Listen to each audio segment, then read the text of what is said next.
Imagine you want to send 2,000 Kenya shillings to your mom in the village.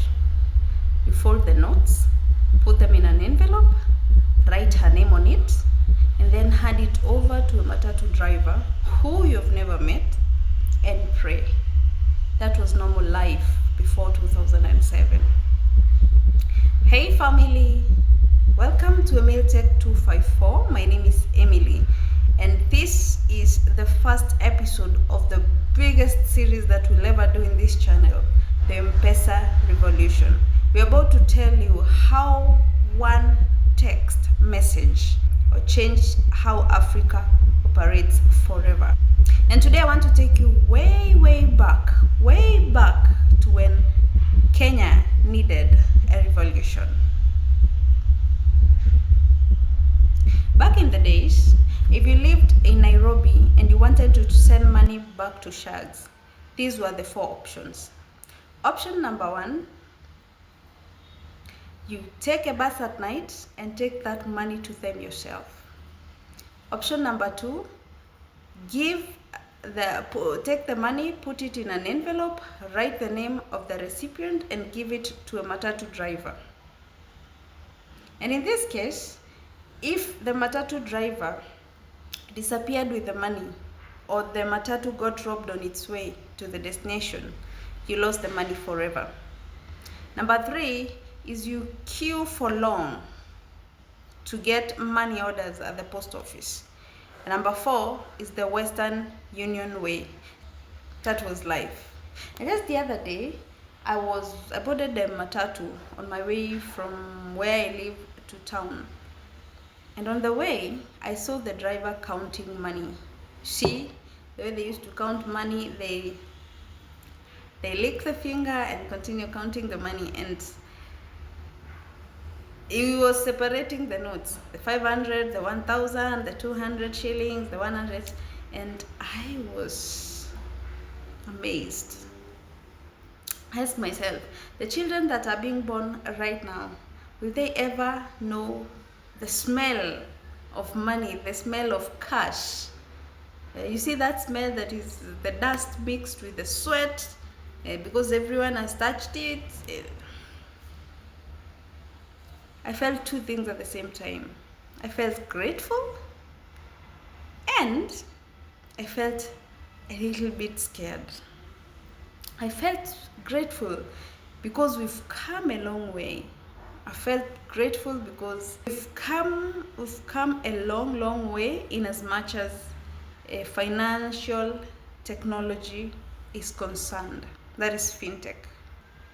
I felt scared because the children of nowadays, or the children that are being born today, might not actually be able to tell the story of how life was before Mpesa.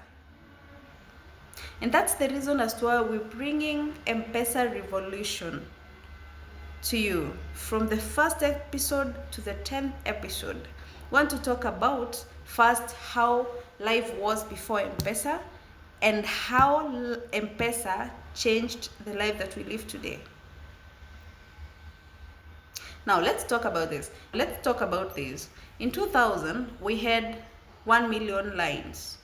In 2006, we had over 6 million Safaricom lines. And now Safaricom was painting Kenya green. Safaricom that time was winning big. So people were texting, people were beeping, people were playing snake games with the small phone, the Nokia 3310. You are advantaged if you are from a well-to-do family because you were able to experience this firsthand. But if you were not from a well-to-do family, maybe you saw this a little bit later. Along the way, there are two giants, a lady by the name Sony and a guy by the name Nick. They were from Vodafone, the UK. They thought, because these people already have phones, well, they were not so many, but people had phone. Now, they thought, what if we help these people pay microloans using these phones? And what if we turn the phone in Mama Mboga's hand into a bank. So they got a grant from the UK government and started Mpesa. Started the pilot at Thika and some parts of Nairobi, and it was successful.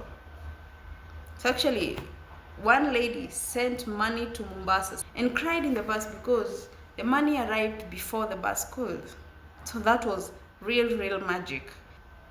They started doing the project, it was successful, and up to this time, we cannot talk about Mpesa without talking about Nick Hughes and Sonny Loney.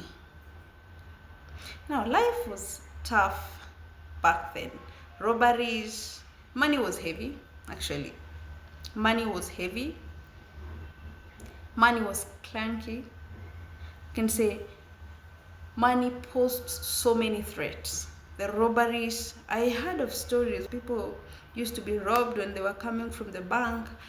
People used to rob matatus on the way and take all the cash that people have carried.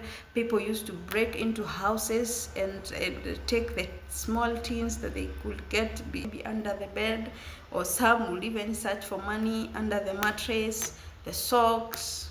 People would be robbed on the way. But now, with time, we have Mpesa. In the next episode, we're going to talk about these two geniuses, Nick Hughes and Sonny Loney. And we're also going to talk about the room where Mpesa was born. Maybe I'm not the very best person to talk about this because I did not leave it for long. And maybe you, who is watching me today, has more experience in matters life before Mpesa or life before Fintech. If you don't mind, can we meet at the comment section and talk about the experience that you had before Mpesa and how Mpesa was introduced to you, your first experience sending money via Mpesa. EmilTech 254. This is where Africa codes for the world.